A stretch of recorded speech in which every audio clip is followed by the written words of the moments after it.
Hello and welcome to another episode of Cardinal Conversations. If you enjoyed the last episode we did, we had a chat with Ben Fletcher about his top three games supporting Woking. Really interesting. If you've not heard it yet, go back and have a listen at that one. Some really interesting games and some great memories in there. Tonight we've got a special guest from a few years ago. So if you're a kind of a newer fan and have only been watching in recent years, these stories might be new to you, which is good. But for people that have been following the club for a bit longer, certainly a great era for myself when I kind of got a season ticket for the first time and started following the club. So this one's a great one for me and people of my age, I'm sure, as well. Delighted to welcome Gary MacDonald, Macca, as I think you like to be called, onto the podcast. Well, welcome to Cardinal Conversations. Thanks, Jacob. Thanks for inviting me on. Looking forward to it. Yeah, well, thank you for joining us. And we're looking forward to hearing the games that you pick and the reasons that you pick them and all the stories and all the stuff that you can remember from your time with the club. I guess kind of for the people that can't quite remember or are newer supporting the club, do you want to give us kind of an overview of your time with Woking, kind of when it was and how many seasons you played and any stats that you've got about your career with us? Oh God, I've got no idea in terms of the stats and stuff like that. Hopefully, you've got the years and all that sort of stuff in front of you. But I've got Wikipedia open. Is that so? It might be wrong, but yeah, the Wikipedia is horrendous. Apparently, I was born in Middlesbrough and all sorts of weird things. But I won't tell you where I was actually born because people switch off straight away. But no, I think I was there for 4 years at Woking, 4 seasons, and absolutely loved my time there. It was in the Glenn Cockrell era, so it was in his second season. So I'm pretty sure it's 2003 to 2007 that I was there. So yeah, Glenn signed me from Stevenage, and at the time I didn't know what the rivalry was between the two. I was only at Stevenage for less than half a season. I signed from Peterborough, went to Stevenage, and then our favourite, Mr. Wesley, came and became the manager of Stevenage, and I had a sharp exit that summer. So I enjoyed the rivalry, and we'll have some stories on Stevenage as we go through the podcast, I'm sure. But yeah, 4 brilliant seasons. Really enjoyed my time there. I think it was probably more so, you know, the lads that were around. We had a fantastic group of players. We all worked very hard under Glenn. He was, you know, old school in terms of fitness and all that sort of stuff.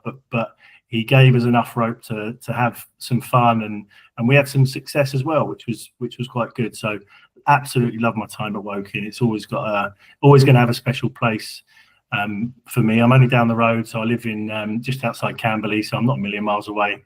And I've come down and caught a few games since. And my other half is her dad is one of the sponsors of the club, Peacocks. So I'm going to get down and watch some more games and have a few beers as well at the same time, which I'm looking forward to.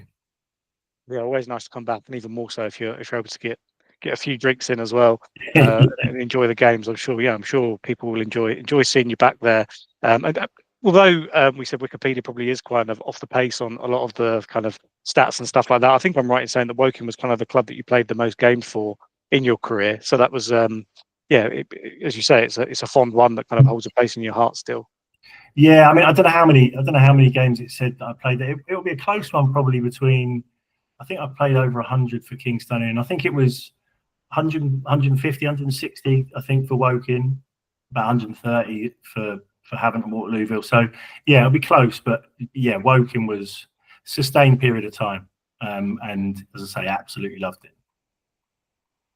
Well, yeah, as you say, 4 seasons, so there's going to be a chance to get some good games in there, hopefully. So do you want to give us your, well, actually, for anyone that didn't listen to the first episode of what we're doing with this, is kind of the top 3 games of current players, ex-players, fans, management, anyone connected with the club that wants to come on basically and give their top 3 games. Hopefully we're going to cover loads of different eras and different games. That's going to be the fun part rather than just doing the same games episode after episode. But we'll work around it if we do get to that and people have similar games. That'll be fine. We'll chuck a few wild cards in along the way. But Macca, what's kind of your number 3 on the list of your top 3 games? Well, it's made the top 3, not for the reasons that you might think. It was the FA Trophy final. So it wasn't the result that we were all hoping for. We lost 2-0 on the day and didn't perform I guess how we were expected to, or how we wanted to perform. So it was a really disappointing day. It was a great occasion for the club, of course, getting to the trophy final.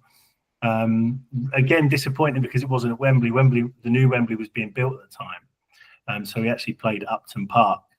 And I think there was sort of 25,000 there, but a really good showing from the Woking fans, and ultimately got beaten 2-0 by a good Grays side. They had some players that went on and played in the league as well after that game.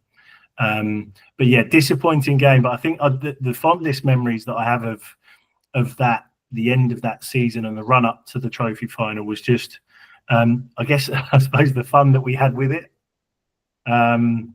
We recorded a single at some dodgy studio in Chertsey, I think it was, like a cup final single. I think it was Evo, Sells, Smudge, Ryan Northmore, Big Tommy Hutch, to name a few. We went along to this studio in, I'm pretty sure it was Chertsey, somewhere like that. Sells organised it. We did a song, and then we recorded it, and then we actually went to HMV in Woking. About 11 people turned up for us to sign some copies. So it was great fun, and the lead up to the game was really good. Disappointing, obviously, to lose the game, but it's a fond memory to have done that. It was we got to and won some Surrey Senior Cup finals whilst I was there and stuff like that. But this was like a really big occasion. It was a proper tournament, and we were chuffed to get to the final. Yeah, you say as well that Grays team was really strong, and I think, although obviously I don't follow it closely enough from all the way back then, but the kind of team they got together was almost so good and so expensive that was kind of the beginning of the end for them anyway. Because I think they had kind of aimed to go up. I don't think they did. They didn't go up in the end, and then I don't think they even existed, too much longer past that final, really, which is kind of weird looking back. But it was almost like they overspent probably on that team. But as you say, there were some really good names in that team that went to play on at a really good level. So I guess looking back, you probably, it was kind of expected that we would lose, but at least you lost to a really good team, rather than in recent years you've seen with the trophy as it's lost prominence a bit. You see kind of teams from a couple of leagues below beat teams in the National League in the final. I guess you'd really be kicking yourselves if you didn't win that. But I guess for you guys, as you say, it was a good journey along the way, and then you lost to that really good team as well. So I guess there's some comfort in that. Yeah, and I think they won the year before as well, didn't they? They retained it, so they were in the, I guess, what is now the Conference South. I don't know what the equivalent was back in the day, but they were the league below the conference the time that they won it first time round.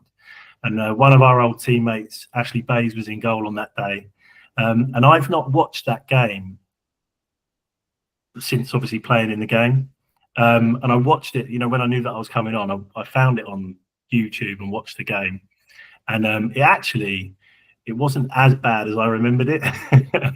Bezo actually made quite a few decent saves in that game, and not kept them in it because they were always in control. But it was a good game, as you say. A few of their boys went on and played in the Premier League as well. Kitely went and played in the Prem. So I think it was Wolves, and Aaron McLean I think was at Hull in the Premier League. Then another few guys playing in the league as well from there. So it was a good side. It was a really good side. I guess for you though, after you left Woking, I think you went to Ebbsfleet and they won it the next year. So were you part of that team that won that trophy the year after? Yeah. So I signed for Ebbsfleet obviously in the summer after leaving Woking, and in the very first game snapped my Achilles. So the first game of the season, after about an hour, I snapped my Achilles. I only ended up playing 8 games that year, but the 8th game was the Wembley final. So I played a part in the final. So that was great, and obviously it was at Wembley as well. So I suppose if you're going to win one, win the one that's at Wembley. Yeah, and that must have been like pretty much one of the first games back there, I guess, because we missed out, as you say, by a year. I'm assuming it was probably delayed as well, the building of Wembley. Like it foreseeably could have been there, but it wasn't. And then you were kind of probably one of the first games to play there. So that's must be a career highlight that in itself. Yeah, definitely. I think one of the first games I remember, because I went to it. A friend of mine that I used to play with was actually playing for Exeter in the playoff final, and he won't thank me for reminding anyone this. He's the first player ever to get sent off at the new Wembley. So that was Exeter v Morecambe, I think it was, in the playoff final.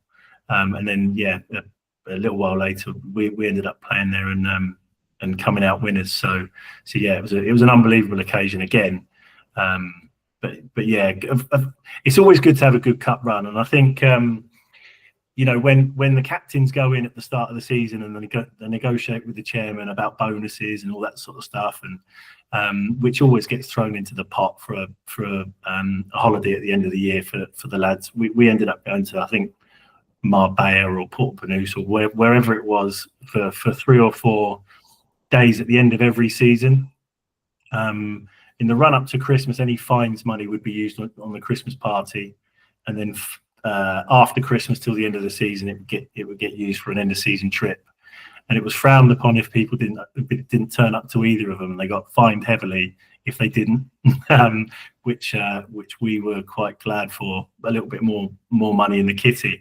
But actually, after the trophy final, I remember, so we were all in our suits after the game, and we went to a hotel in London.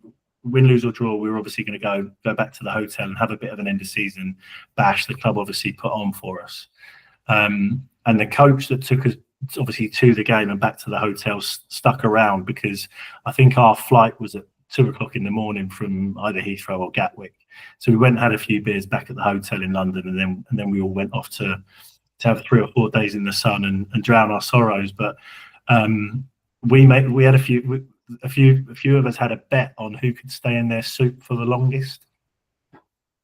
So this is so basically you're obviously in your cup final suit, and it's got the flower and all that sort of stuff. We're obviously all devastated that we've lost the game, but look, how can we kind of cheer ourselves up a little bit, I suppose, and lighten the mood? Because in football it's really important never to be too high and never to be too low. It's a well-used saying in the game that you can't, when things go great, get too excited, and similarly when things go badly, you can't get too low because it's counterproductive. So we had a bet between us. I think everybody put 20 quid in the whip or something like that for whoever kept their suit on for the longest.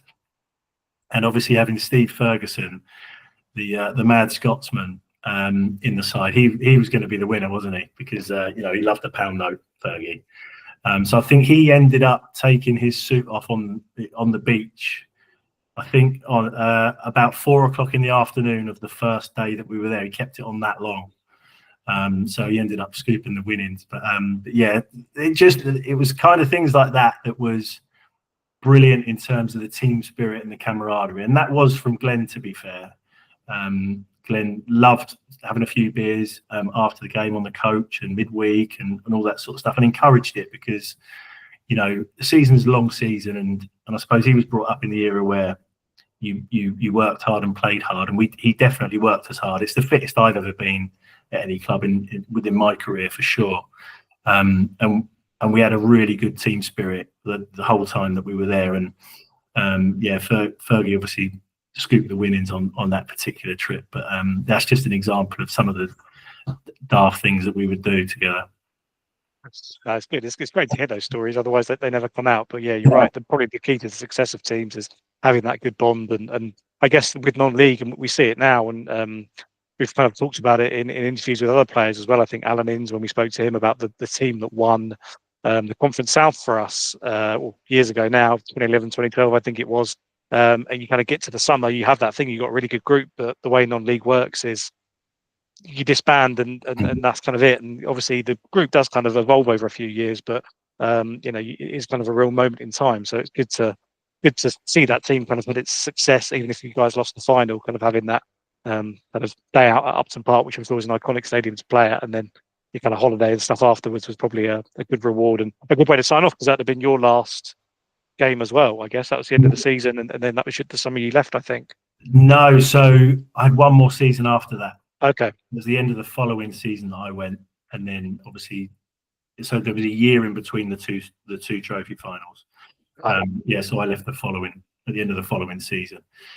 But yeah, I mean, things like the end of season trips get you through pre-season, because you got all the stories, and you go on your end of season trip, you don't speak to anybody really until you go back in pre-season. So when you get back for pre-season, all the funny stories come out about what happened on the holiday and all this, that, and the other. It was it's pre-season's hard enough, but those stories kept us going.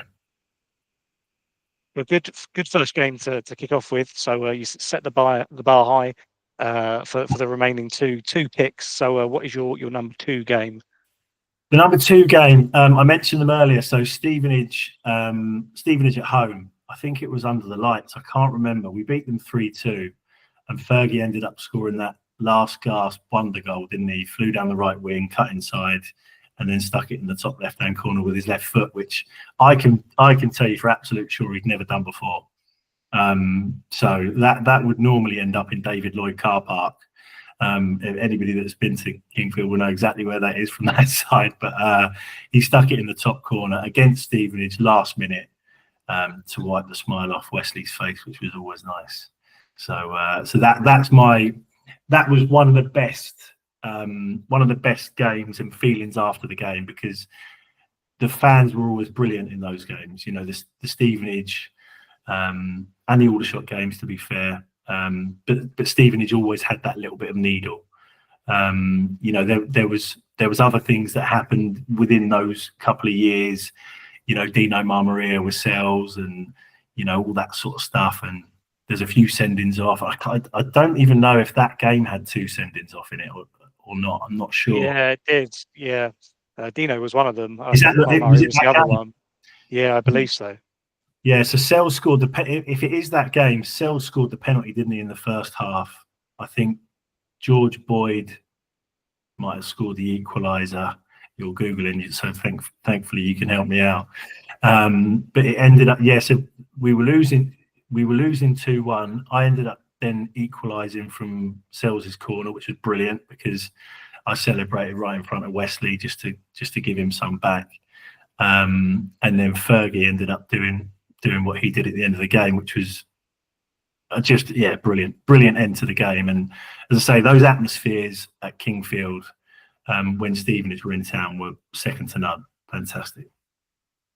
Yeah, it's a rivalry that for a lot of younger fans, younger fans, but people that are kind of mid to late 20s will be like, we've never even witnessed us play them now. So I guess, as you say, that people can get a good steer of that kind of feeling like a proper rivalry. And as you say, a game with 2 red cards and all that stuff, just it kind of prolongs it, doesn't it? Because there was a few seasons we played them at that level before they ended up getting promoted, I guess. And they kind of never looked back, unfortunately, for us. I think that game was right at the start of the season. So, yeah, you're right. It was under the lights, but it was kind of a summer's evening kind of thing because it was early in the season, but it was a midweek game. And yeah, Carnage. That one is on similar to the trophy final. That one is still on YouTube somewhere. Is it? So it's worth going back and there's a load of old ones on there. The naming conventions of them isn't the best, but I've definitely seen it on there before and gone back and watched it because that's one of the more chaotic. One of the more chaotic games. It's kind of swinging either way, and then it all kicks off the red cards and all that kind of stuff. So it's it's an interesting one to have. And what other memories do you have from the kind of Stevenage kind of rivalries? I guess home and away. You must have played in a few of them. Were there any other kind of good memories from a Woking perspective? I think we beat them at their place, didn't we, as well? I'm sure we beat them at their place. I remember the Argentina looking kit. I remember wearing that kit and we beat them at their place. I think that was under the lights as well. I've got a feeling Carl Murray scored a free kick. And Muzzer actually got sent off in that game, in the one where Fergie scored. And and he'll tell you this, it was the worst red card at the worst possible time. We had our tails up. And I think he just ended up throwing an arm out to one of their lads, and ended up getting sent off, which was, we were dominating the game at that point, which leveled it up a little bit. But I think we always did okay against Stevenage, didn't we? I know they beat us a couple of times, and it probably would have ended up pretty even Stevens. But yeah, when we beat them, it was brilliant. Yeah, I think it was probably more when you left that they started to get considerably better. We were dropping off year by year, season by season, going a bit lower. And it got to the point where that season, I think they probably got promoted. It was one of those couple of seasons where they were really pushing on. think there was quite a lot of victories kind of in their favour, which was kind of a bit frustrating, and then that was kind of it. Then I guess actually looking at the team sheet from that night, Justin Richards, I think top scorer in the conference, probably in one of the seasons that you were there. What kind of made him the kind of striker he was? Because it was kind of quite strange, really, because we were quite mid-table, pushing on to the playoffs every season, but he was such a prolific goal scorer and stuck around for a few years. What kind of made him such a good striker? He had an incredible attitude, which obviously stood him in good stead when he left Woking. Ended up having a good career, as you say, scored a lot of goals. He was quick, strong, aggressive, knew where the goal was, and when you're surrounded by people like Rafael Nade and Amos Foyewa, people that can get onto things and literally just turn it into the box, he would always be on the end of it. There would have been a few penalties in there as well, would there? Or was Sells on penalties? No, I think he did. He did take penalties sometimes. I certainly remember him stepping up. I guess it depended, as you say, kind of who was on and what the situation was. Yeah, but he was a presence, Rico. And do you remember Jefferson Louis? Yeah. So if you can imagine those two charging at you, you're gonna have a tough night. I wasn't, when he was at Woking, we didn't really get on, me and Jefferson Louis. But he was good. He was all right for us, and he was always a handful. I think he ended up having about 473 clubs, didn't he, before he retired? He's probably only just retired at 50. Yeah, if you go on his Wikipedia, you just keep scrolling, because I think on the right-hand side is just club after club after club after club. It's crazy. But yeah, Rico was brilliant. Always got on well with Rico. So yeah, he was successful just because he worked hard, I think. But I think if you look through that team sheet at Stevenage, again, similar to Grays, actually, they had some good names there. Anthony Eldin, Dino Marmaria, George Boyd, again, who ended up playing in the Prem. Big Jason Goodliff. He ended up coming back he ended up going to Woking, didn't he, as assistant manager? How did that go down? Yes. We got relegated when he was their assistant manager, but do you think he was a mole? Yeah, potentially. I'm sure he tried his best. But yeah, he came in right at the end. It was one of those where it had all gone wrong, and he got brought in really late on. Well, I can't remember if he was there earlier in the season. I can't remember if he was or if he wasn't, but he was certainly in control when we got to the end of the season and we went down. And it's probably good we did, because they just kind of cleaned the decks and started afresh and didn't keep people on. But yeah, didn't work out great. But you're right. He was in the starting lineup in the game that you were talking about. I think Ollie Burke is another one that I think played for them, played for us. Yeah. So yes, definitely some good names kind of amongst them, and I guess that kind of what makes the game even more interesting when you've got kind of two good sides which are kind of battling it out. And as you say, you scored in that game. An important goal, obviously, that we went on to win. And I think your number one pick is another game that you scored in. Well, I only scored in two. So that narrows it down. No, I don't know how many goals. I didn't get many, to be fair. I set Lukey Oliver up for a few. It would always be the one where Sells would stick a deep free kick in. I'd head it back across, and Lukey would end up, being 6'8" or whatever he was, he ended up getting on the end of everything. But it was. That game was brilliant. I think, again, you'll be able to Google and tell me if I'm wrong here, but I think there was only a couple of games of the season left, and it must have been Accrington's last away day of the season, because they all turned up in fancy dress, all the supporters, and they came. There was a good few there, and I think it was it 0-0 or 1-1? And it got to the last minute. We were drawing, and I remember Raf missed an absolute sitter. He knocked it over the bar from about 3 yards, I think, or something like that, and with about 5 minutes to go or 10 minutes to go or whatever.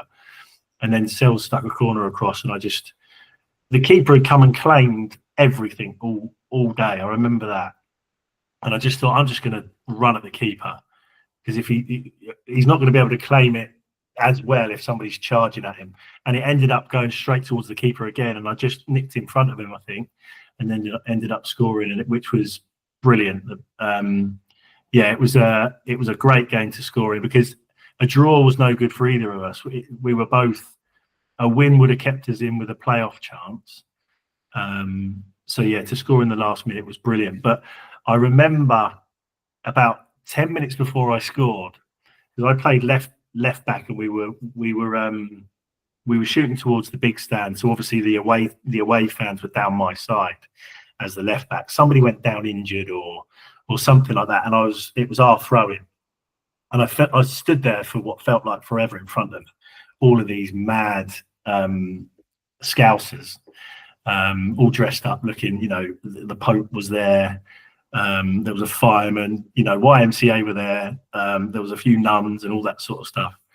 And then I think I said something back to them. They were giving me some grief, so I said something back. And then the policeman with the truncheon and the hat and the outfit and all that sort of stuff, he gave me a right mouthful, and I turned around, and bless him, he wasn't. I don't think Invisalign was around then, because he could have eaten an apple through a tennis racket, this guy. So his teeth are out here, and I said, "Listen, mate, I can understand the outfit, but why the funny teeth?" And 2,000 Accrington fans tried to literally get on the pitch and lynch me just as the ref started the game again. So I took the throw in, all that sort of stuff. We ended up getting a corner, and 2 minutes later I scored. So I've given them a little bit more. And at the end of the game, obviously, scoring in a game like that, the winner, I wanted to milk it a little bit. I didn't, as I say, it didn't happen to me very often. I wanted to celebrate with the lads and the fans. But a couple of stewards ran straight across to me and escorted me off the pitch. And as I've looked back, all these Accrington fans are trying to get me on the pitch. Didn't think anything of it. We had a good celebration, all that sort of stuff. And then as I'd showered up to go back into the bar, as we did, to have a drink with family and a couple of the supporters, I got ushered in the back door to the bar as well, through the kitchen bit, because there were fans waiting for me still outside. And then after 45 minutes of having a drink with everybody, they said, "Mackie, you still can't go. There's two coach loads of Accrington fans waiting to kill you outside. So you're going to have to stay and have another beer," while we encouraged them to go. So we eventually got out. But I'm pretty sure our first away game the following season was against Accrington at their place. And they remembered. So I got pelters for 95 minutes at Accrington away as well, which was good. I used to love that sort of stuff. That's the sort of stuff that you miss. But yeah, that sticks out in my mind better than any other memory. Obviously it was that I scored the goal, but the sight of all of those funny looking houses all dressed up was just brilliant. Yeah, no, I remember it. I wasn't that old then, but I certainly remember the goal, kind of coming back in the game. And as you say, it was late in the season. I think we were probably still pushing for the playoff kind of area, as you say. So it felt like a big one. And then I just remember having distinct memories of them kind of clashing with the stewards all in fancy dress, and it just being like such a slapstick thing to even be watching. Yeah. As you say, kind of people dressed as the Pope and all these different things kind of going crazy. But as you say, that's kind of what makes it stand out and makes it fun. But it's those kind of big moments, and the kind of it is it might not have been fun if you did leave the bar earlier than you got advised to, but it all works out eventually. Yeah, you can't go out there yet, Mac, and Madonna wants to kill you.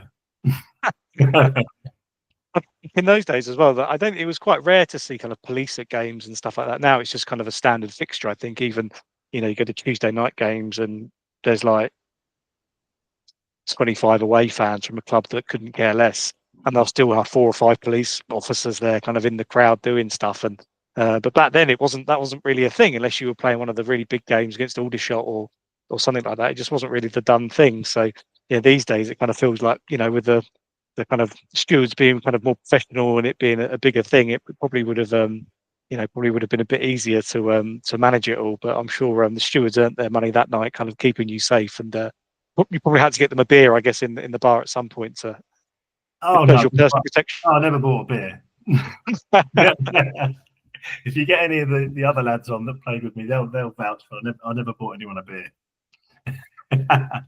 I guess you scored the winning goal that day, so everyone should have been buying you a drink. I guess that's the way around it should have been. Very true. Yeah, once in a blue moon.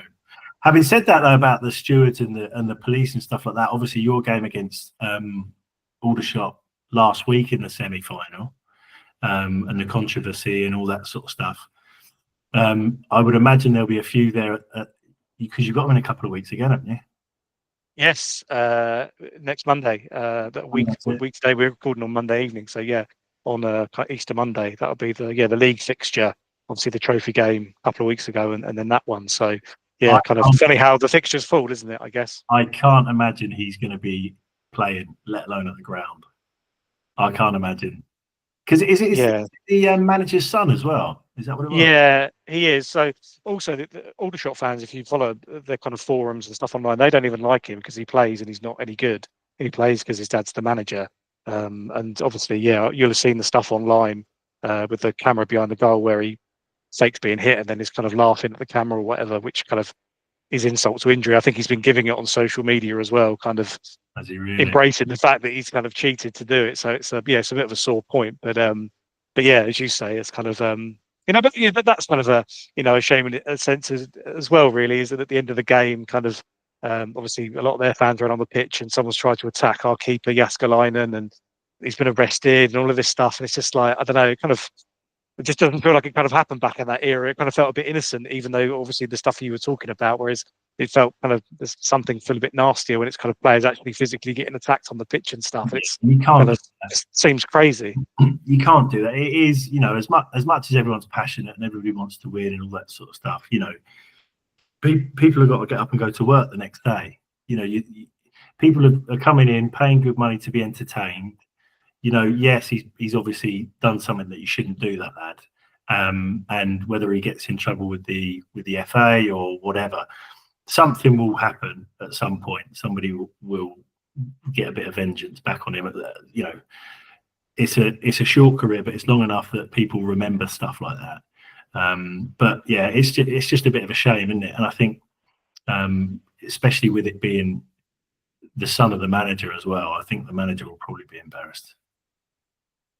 Yeah, you'd think so. I mean, it's pretty shameless, the whole kind of thing. But even that day in itself, I mean, we gave away 2 penalties and we got 1 red card in the game. It's like, I mean, when your luck's out, obviously you give away the penalties.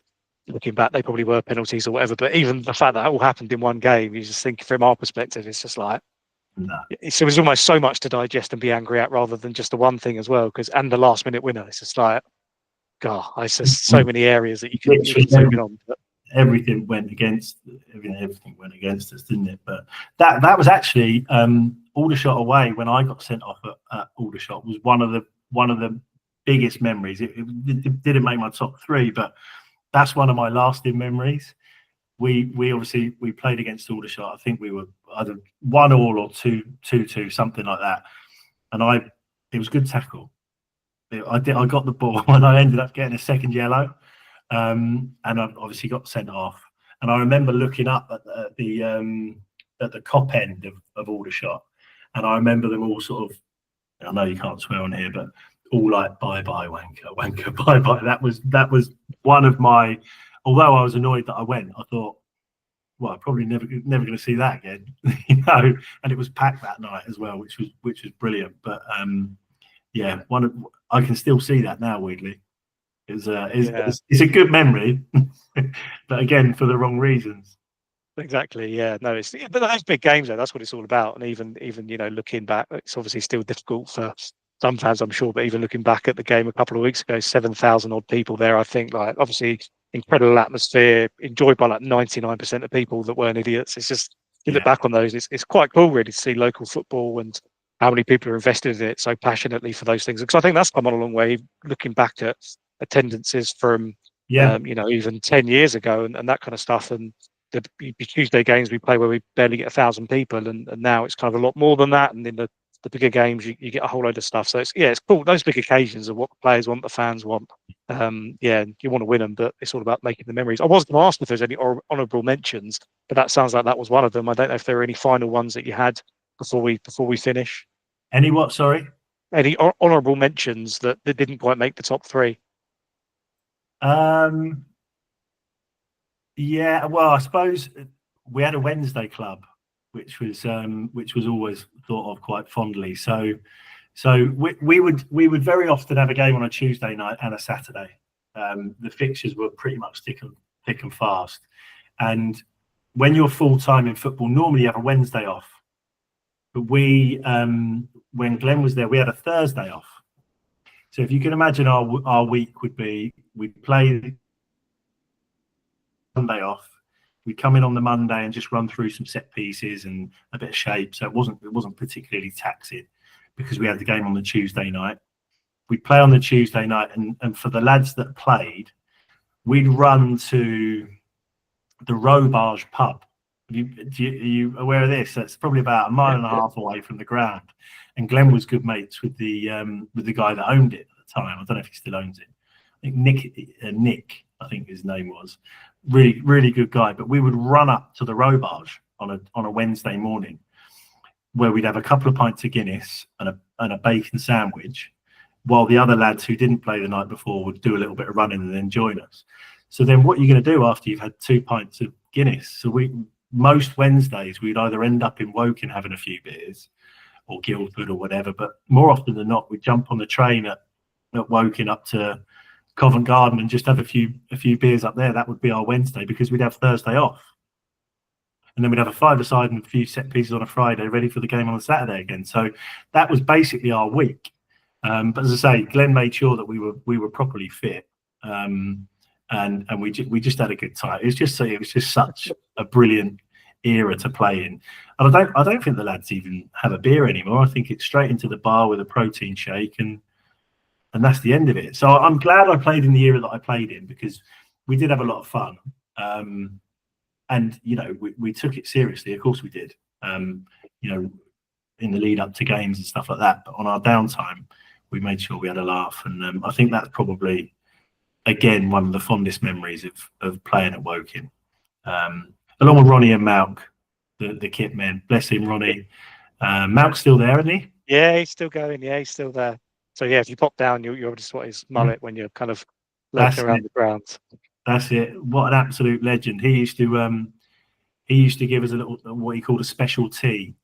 If it was on a cold night, a few of the older boys, so me, Sells and Smudge, used to bring us a cup of tea, but it'd have a little dram in there to keep us nice and warm. And I think we played York away. I remember this. They had a massive bath at York. They don't have these anymore. Big bath, so we got in the bath after the game. But it was that cold that Ronnie and Malk had to go around and undo everyone's laces, because Glenn used to let us wear gloves or anything like that. Not that we would have anyway, but we couldn't hold on to our laces enough to undo them. So Ronnie and Mal could go around undoing everyone's laces.